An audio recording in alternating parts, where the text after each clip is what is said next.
The most feared black teen girl killers in U.S. prison history, true crime shocking. Welcome back to Justice Reversed, where real crimes meet real justice. Number 1. Lakylia Taylor. It wasn't gang turf or late-night crime. It was a Saturday afternoon at a busy Michigan shopping plaza. And in 22 seconds, lives were ended and a national debate ignited. On May 3, 2025, at around 2:50 p.m., gunfire broke out in the parking lot of a Foot Locker on East 8 Mile Road in East Point, Michigan. Lakylia Sheila Taylor, 19, had pulled into the lot with her 21-year-old brother, DeJuan, where tensions with another group quickly escalated.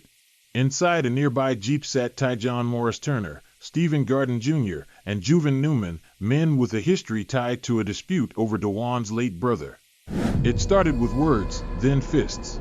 DeJuan was dragged to the pavement and beaten by the trio.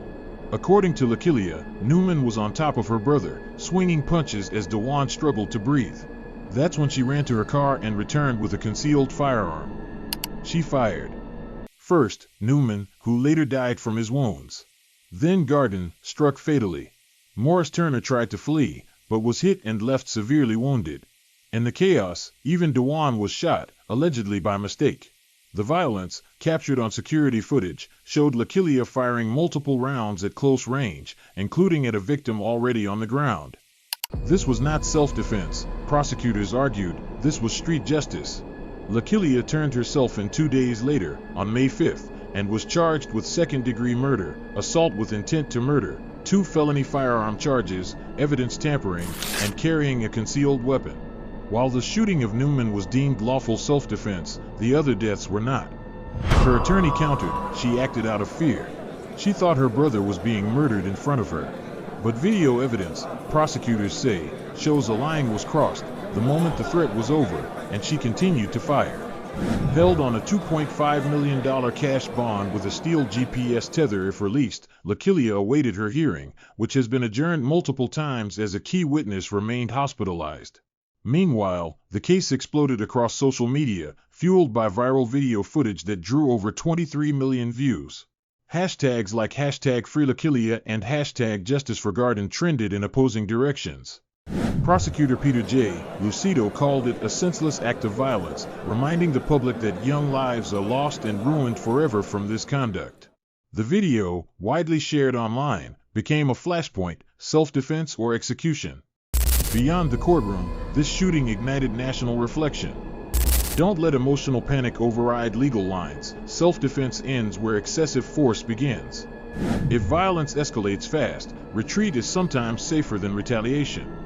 When bystanders are present, every bullet risks turning defense into a public tragedy. Lakylia Taylor's story is still unfolding, but its impact is already written. Justice will play out in court. But for now, her case is a chilling reminder of what happens when protection turns lethal, and how a single trigger pull can turn fear into forever. Number 2. Christie Parisien, Jaslyn Smit. Some murders don't happen in the shadows, they unfold in broad daylight, inside a school community, plotted by teenagers with smartphones and secret rage. This wasn't a case of impulse. It was an execution dressed in teenage drama. On October 17, 2021, Dwight D.J. Grant, an 18-year-old senior at Miramar High School, left his Florida apartment to meet someone he trusted. It was Christie Parisien, his classmate and the ex-girlfriend of Andre Clements III. Unknown to Grant, his walk to that stairwell was a walk into an ambush. For over 30 minutes, Grant was savagely beaten. Surveillance footage later confirmed what prosecutors called a premeditated slaughter. Jaslyn Smith, 16, held him down. Clements stabbed him with both a knife and a sword. One stab pierced his neck. When Grant whispered, "End it," Clements obeyed, driving the blade through his chest. Christie Parisien was the bait. Her text messages with Clements days before the attack revealed she knew what was coming. At first she texted, "I would help you, but becoming a murderer isn't what is needed." But her hesitation didn't last. By the day of the murder, she was fully involved. After killing him, the trio tried to erase their tracks, dumping Grant's body in bushes, wiping down blood, and attempting to burn their clothes near a lake. A security guard interrupted them, but the damage had already been done. 2 days later, Grant's body was found. The motive? A twisted triangle. Clements couldn't accept that Grant had slept with Parisien, His ex enraged, he texted, "We have plans for this person. Get used to him not being here anymore." Jealousy turned homicidal and no one stopped it. On August 29, 2024, after nearly 3 years behind bars, Parisien and Smit stood before Broward County Circuit Judge Ernest Cowra. Both pleaded guilty to second-degree murder, conspiracy, and tampering with evidence. They received 25-year prison sentences with 10 years of probation. Andre Clements later accepted a 40-year sentence. In court, emotion overwhelmed the room. Grant's mother, Madeline Emile, held a framed photo. "I'll never hear him say I love you again," she cried. His aunt, Nadine Dixon, mourned stolen futures. "We were robbed of his graduation, his children, his life." Even the judge wept, stating, "This case will haunt me forever." The girls said nothing at sentencing. Wearing tan jumpsuits and shackled at the wrists, their eyes were downcast.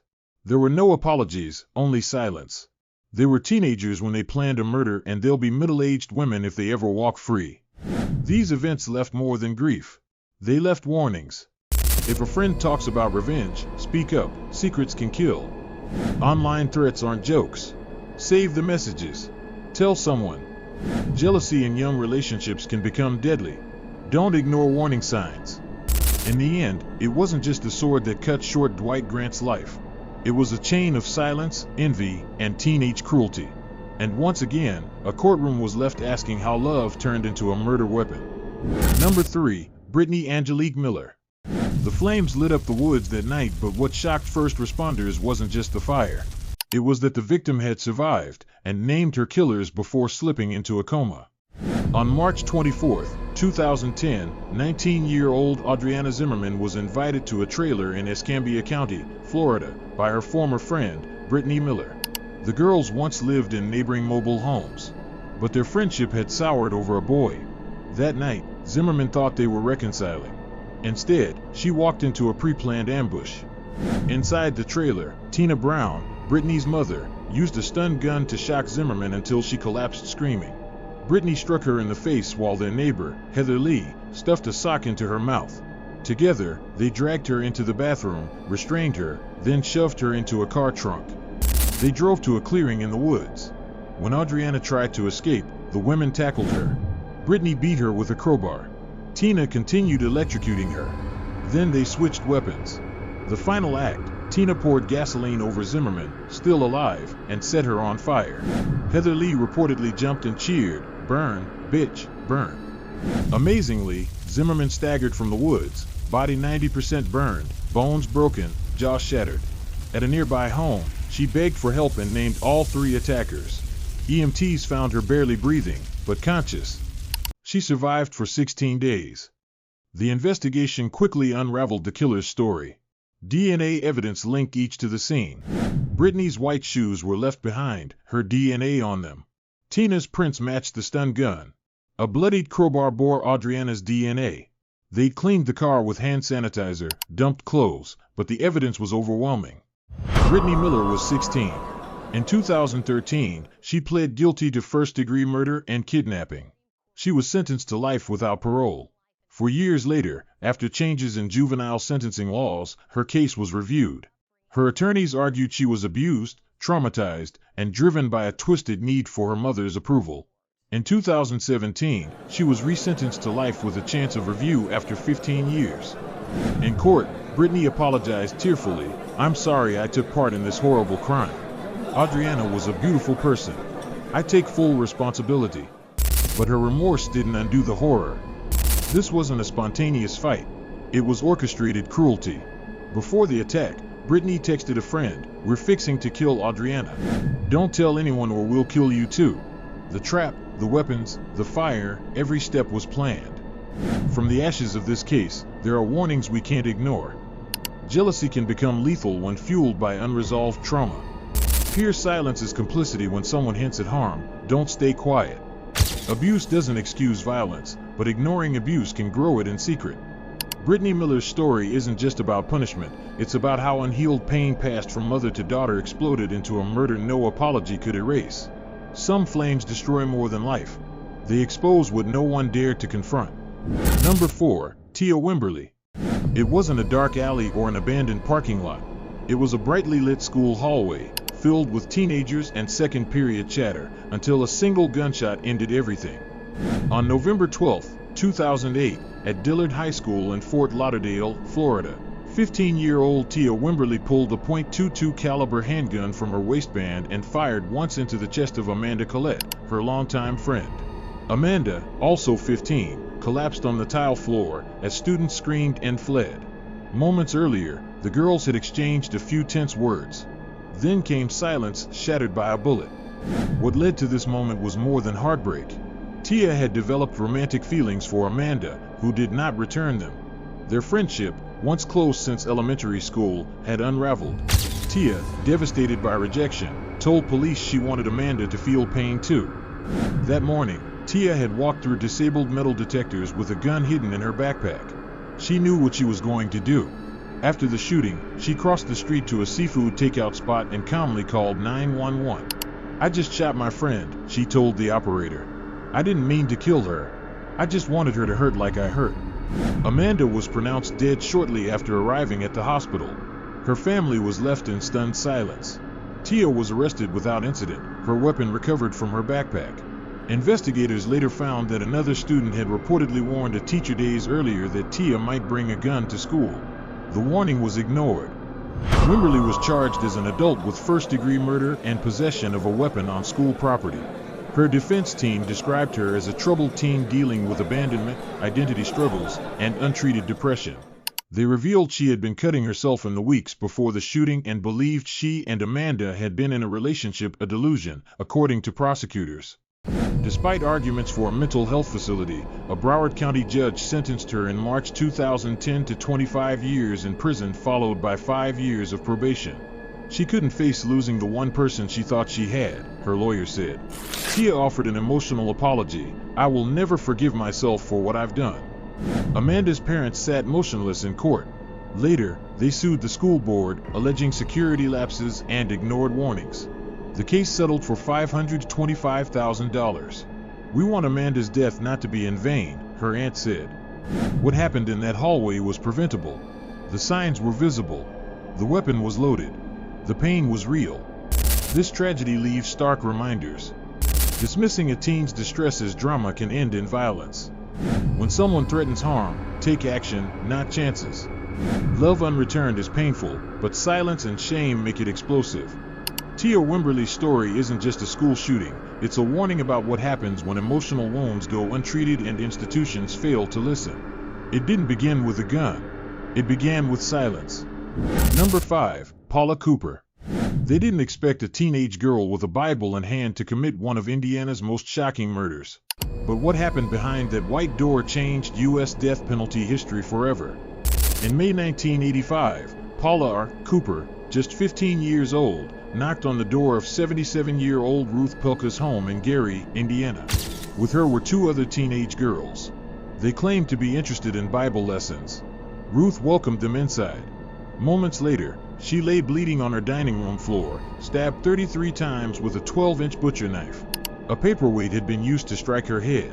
Her body was found pinned by the knife, left like a specimen. The motive was robbery. The girls stole just $10 and Ruth's car keys. Prosecutors called it premeditated. One of the teens had told the others Ruth had money and jewelry. The butcher knife was concealed in Paula's jacket. They used the ruse of religion to gain entry and then unleashed staggering violence. There was no question of her guilt. Cooper confessed. At trial, Lake County prosecutor Jack Crawford pushed for the ultimate penalty. Cold-blooded murderers should be put to death, he argued. Ruth's stepson told the court, "Annihilate the criminals." On July 11, 1986, Judge James Kimbrough sentenced Paula to death by electric chair. She was 16, the youngest person on death row in the United States at the time. But the world responded. Over 2 million people signed petitions for clemency. Pope John Paul II made a personal plea. Amnesty International and the Indiana Civil Liberties Union condemned the sentence. International outrage built until 1988, when the Indiana Supreme Court overturned the death penalty. Paula's sentence was reduced to 60 years. She served 28 and was released in 2013. Much later, Ruth Pelka's grandson, Bill Pelka, who once supported her execution, changed course. He believed his grandmother would have shown compassion. He forgave Paula, wrote to her, and visited her in prison. They became unlikely friends. She wasn't the same person anymore, he said. She carried her guilt every day. But Paula never escaped the past. In 2015, 2 years after release, she was found dead by self-inflicted gunshot. In one of her final messages, she wrote, "I have taken a life and never felt worthy." From this tragedy, laws changed. Indiana raised the minimum age for death penalty eligibility. The U.S. Supreme Court later ruled it unconstitutional to execute anyone under 18. Prosecutor Jack Crawford eventually became an opponent of capital punishment, citing this case. Her story urges deeper reflection, not just on justice, but on prevention. If you work with vulnerable youth, remember, teenagers in crisis often ask for help in indirect ways. Listen early. Abuse at home doesn't disappear in the courtroom. It festers. Desperation and neglect can turn children into defendants and victims into symbols. The case of Paula Cooper wasn't just about punishment. It was about a system that failed both the victim and the child who killed her. Sometimes, mercy doesn't come too soon. It comes too late. Number 6, Ashley Jones. A 14-year-old girl made the desperate choice to murder the one she lived with, casting a permanent shadow over how trauma, youth, and justice collide. In the summer of 1999, young Ashley Jones lived with her grandparents, aunt, and her 10-year-old sister in Birmingham, Alabama. Her home was a prison of whispers, abandonment by a mother due to crack addiction, hospitalizing assaults by her father, sexual abuse from her stepfather, and gang threats that left her feeling powerless. By age 14, she was depressed, had attempted suicide, and yearned for escape. On August 30th, Ashley, secretively armed, decided that escape meant murder. 2 days earlier, she stole her grandfather's .38 caliber pistol and prepared homemade accelerants. She lured her boyfriend, Jeremy Hart, to the house that night, and together they unleashed a premeditated and chilling assault. Hart shot her grandfather, Deroy Knowles, and aunt, Millie Knowles, both died. When her grandmother, Mary Knowles, and sister awoke, Ashley and Jeremy struck again, shocking the courtroom with details of the attack. They then set part of the home alight and fled in the family car, abandoning it after taking money and keys. Police tracked the stolen Cadillac to a nearby hotel the next morning. Ashley was arrested and shockingly recounted, "We both took part, with unsettling calm." At trial in March 2001, a jury convicted her on 2 counts of capital murder, 2 counts of attempted murder, and additional felonies. Under Alabama law, her age spared her a death sentence, so she received multiple life sentences without the possibility of parole, effectively condemning her to die behind bars. She became the only girl in Alabama sentenced to death in prison at just 14. Victim survivors added heartbreak and grace. Her grandmother and sister both testified and later spoke publicly, expressing compassion for Ashley and a hope that she could one day return home. Her story ignited fierce public debate. Tabloids branded her a calculating predator, while advocates decried it as cruel and unusual punishment for a deeply abused child. On TikTok, her case remains a flashpoint in discussions over juvenile justice and rehabilitation. Experts weighed in, neuroscientists citing Jones's background influenced landmark Supreme Court rulings. In Miller v. Alabama, 2012, the court held mandatory life without parole sentences unconstitutional for juveniles. In Montgomery v. Louisiana, 2016, that ruling became retroactive, yet Ashley remained incarcerated, her fate unchanged by these legal shifts.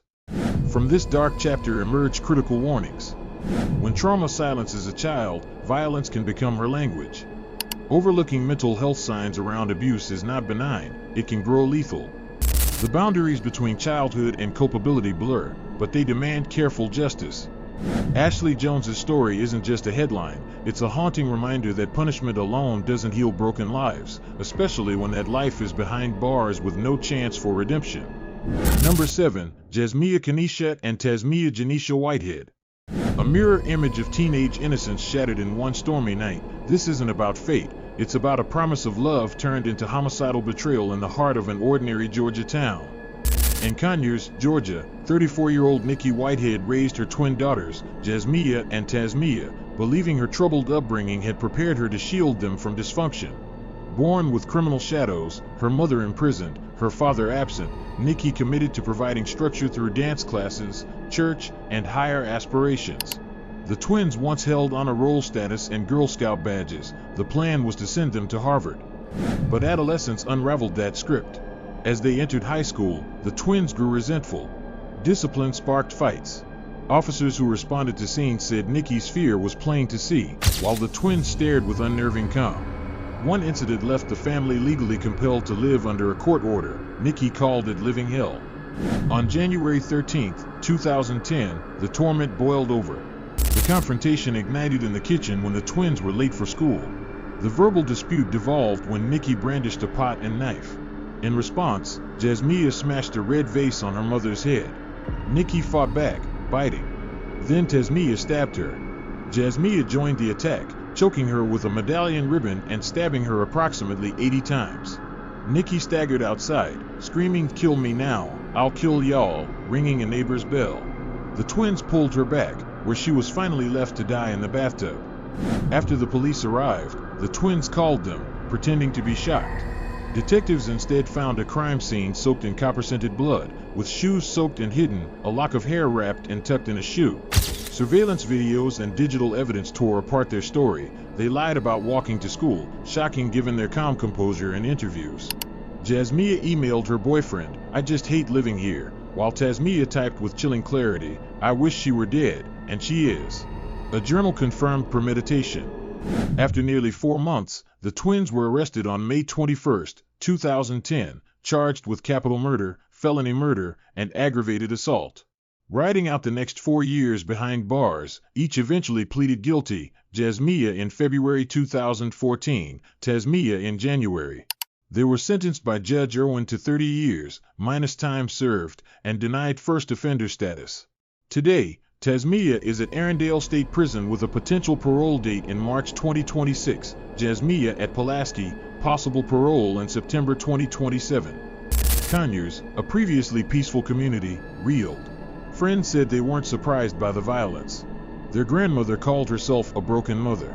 The twins' great-grandmother shockingly praised Jasmiyah's valedictorian status. Forensic experts called the matricide extraordinarily rare, Dr. Barber noting that 80 stab wounds indicate so much rage. 3 warnings emerge from this horror. Childhood trauma cries for help must never become silent threats. Machinations of youth can masquerade behind a composed expression. Family conflict is never confined to 4 walls, it can lead to irreversible carnage. The brutal end of Nikki Whitehead is more than a true crime, it's a tragic reverberation of unhealed wounds, showing how love can warp into lethal vengeance when innocence crumbles under the weight of trauma. Number 8. Chrystul Kizer. She wasn't supposed to end up in a prison cell. She was supposed to be protected. But in America, even a teenage girl trafficked for sex can become the one on trial. Chrystul Kizer was just 16 when she met Randall Voller in Wisconsin. He wasn't a stranger. He was her trafficker, abusing her and selling her to other men. Police knew about him. In early 2018, Voller was arrested after officers found child pornography and videos of him abusing underage black girls, including Chrystul. But he was released the same day, without bail. 4 months later, Chrystul, now 17, returned to his home with a gun. She claimed Voller had drugged her and tried to force himself on her again. This time, she fought back, shooting him twice in the head, setting his body and house on fire, then fleeing in his car. She was arrested the next day, charged as an adult with first-degree intentional homicide, arson, car theft, and firearm possession. Her bail, $1 million. The prosecution painted it as premeditated. They said Chrystul had told her boyfriend she planned to kill Voller. But her defense team argued she was a child sex trafficking victim, acting in self-defense, protected under Wisconsin's affirmative defense law. The case split the courts. In 2019, a judge ruled she couldn't use that defense for homicide. But in 2021, the Wisconsin Court of Appeals reversed that, stating the law applied to any offense. A year later, the state Supreme Court affirmed it, allowing Chrystul to present evidence of abuse. Her case became a lightning rod for criminal justice reform. Activists from the #MeToo movement, anti-violence organizations, and celebrities like Alyssa Milano demanded her release. A Change.org petition gained 1.5 million signatures. The Chicago Community Bond Fund eventually posted her $400,000 bail in 2020. But Chrystul's legal troubles weren't over. In 2024, after being rearrested for fleeing the state, she took a plea deal. On May 9th, she pled guilty to second-degree reckless homicide. All other charges were dropped. On August 19th, now 24 years old, she was sentenced to 11 years in prison and 5 years of supervision. She appeared silent, dressed in beige, her expression unreadable. Prosecutors said the plea avoided a brutal trial. Chrystul's team said she took it to avoid life in prison. District Attorney Michael Gravely said, "I hope everyone, Voeller's family, and those who care for Chrystul can find closure." The case reshaped Wisconsin law and echoed nationwide. For the first time, the affirmative defense protected a trafficking victim charged with homicide. It forced a conversation about how black girls are perceived as less innocent, more adult, and more complicit in their own abuse. And it revealed cracks in the justice system. Why was Voeller free despite clear evidence? Why do victims need viral campaigns just to be believed? To anyone watching, trust isn't safe. Traffickers often pose as helpers. If police find proof of abuse, don't assume justice will follow. If you're young and trapped, seek support early before survival becomes a crime. Chrystul Kizer's story asks a haunting question. When survival looks like murder, who does the law protect? From twisted friendships to shattered innocence, these stories reveal a chilling truth. Behind some of America's most shocking crimes are teenage girls driven by pain, betrayal, or silence. Each case is a reminder that violence doesn't always come from the shadows, it can wear a familiar face. If these real-life tragedies shook you, imagine what else lurks beneath the surface of justice. For more cases that expose the dark corners of the criminal system and the young lives caught in its grip, subscribe to Justice Reversed and hit the bell icon to get our newest videos as soon as they drop. Because the most haunting crimes aren't always committed by monsters. Sometimes, they're committed by those we never expected.